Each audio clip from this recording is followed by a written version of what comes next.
నమస్కారం. రైతు రంజని ఛానల్ కి స్వాగతం. ఒకసారి మొక్కలు నాటితే వాటికి 30 ఏళ్ల పాటు దిగుబడి వచ్చే ఆయిల్ ఫామ్ సాగుపై రైతుల్లో ఆసక్తి పెరుగుతుంది.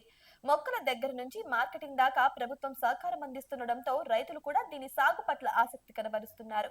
ఉద్యానవన శాఖ అధికారులు రైతులకు ఈ పంటపై అవగాహన కల్పిస్తూ సాగుపై ఆసక్తి పెంపొందించేలా చర్యలు తీసుకుంటున్నారు. దేశంలో వంట నూనెల్లో ఎక్కువగా పామ్ ఆయిల్ వాడుతున్న విషయం అందరికీ తెలిసిందే. అయితే డిమాండ్ కు సరిపడా ఉత్పత్తి లేకపోవడంతో ప్రభుత్వం ఎక్కువగా విదేశాల నుంచి దిగుమతి చేసుకుంటుంది.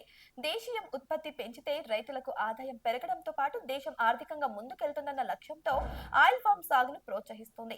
ఇందులో భాగంగా నర్సరీలో ఒక్కో మొక్క రూ. 193 ఉండగా రైతుల నుంచి కేవలం రూ. 20 మాత్రమే వసూలు చేస్తున్నారు.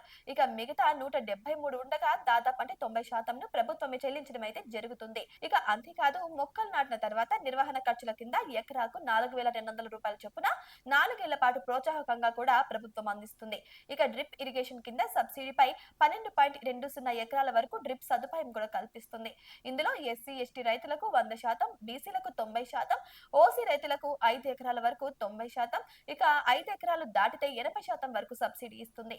అంతేకాదు పంటను కొనుగోలు చేయడానికి జిల్లాకు ఆయిల్ కంపెనీకు ప్రభుత్వమే కాంట్రాక్ట్ కూడా ఇస్తుంది. ఆయిల్ ఫామ్ మొక్కలు ఎకరాకు 55 వరకు నాటుతారు. 3 ఏళ్లు పూర్తయిన తర్వాత 4వ ఏడాది నుంచి దిగుబడి అంటే 4 నుంచి 6 టన్నులు మొదలగు దిగుబడి అయితే వస్తుంది. ఇక 5 సంవత్సరంలో అయితే 8 నుంచి 10 టన్నులు, అంటే 6 సంవత్సరంలో పూర్తి స్థాయిలో అంటే 10 నుంచి 15 టన్నులు అన్నమాట. ఇక ఇలా దిగుబడి లభిస్తుంది. ఇది 30 నుంచి 35 ఏళ్ల వరకు కొనసాగుతూనే ఉంటుంది. ప్రస్తుతం టన్నుకు రూ. 17,000 అయితే పలుకుతుండడం గమనార్హం. ఇక ఈ లెక్కన సరాసరిగా ఎకరాకు 2.50 లక్షలు వస్తుంది. ఇందులో 50 నుంచి 60 వేలు ఖర్చు పోను దాదాపు 2 లక్షల వరకు ఆదాయం వస్తుంది. ఇక మార్కెట్ సీజన్ ను బట్టి ధరలు కొద్దిగా మార్పులు ఉండవచ్చు. అంతేకాదు ఈ మొక్కల మధ్య కూరగాయలు, ఆకుకూరలను అంతర పంటలుగా కూడా తీసుకోవచ్చు. ఇక మొదటి 3 సంవత్సరాలు మొక్కజొన్న, వేరుశెనగ, పత్తి పంటలను కూడా అంతర పంటలుగా కూడా సాగు చేసుకోవచ్చు. ఇక కేశంపేట మండలంలో 434 ఎకరాల్లో 103 మంది రైతులు ఆయిల్ ఫామ్ సాగు చేస్తున్నారు. 2023 నుంచి 24 సంవత్సరం నుండి రైతులు ఇక్కడ ఆయిల్ ఫామ్ తోటలను సాగు చేయడం మొదలు పెట్టారు. ఇప్పుడు కూడా చాలా మంది రైతులు ఆసక్తి కనబరుస్తున్నారని ఉద్యానవన శాఖ అధికారులు అయితే పేర్కొంటున్నారు. అయితే పంట దిగుబడి ప్రారంభం కాని సమయంలో ఎలాంటి అంతర పంటలైనా వీటి మధ్య సాగు చేసుకోవచ్చని, వరి, చెరుకు లాంటి పంటలు అలాగే సుదీర్ఘకాలిక పంటలు మాత్రం సాగు చేసుకోరాదని అధికారులు అయితే సూచించడం జరిగింది.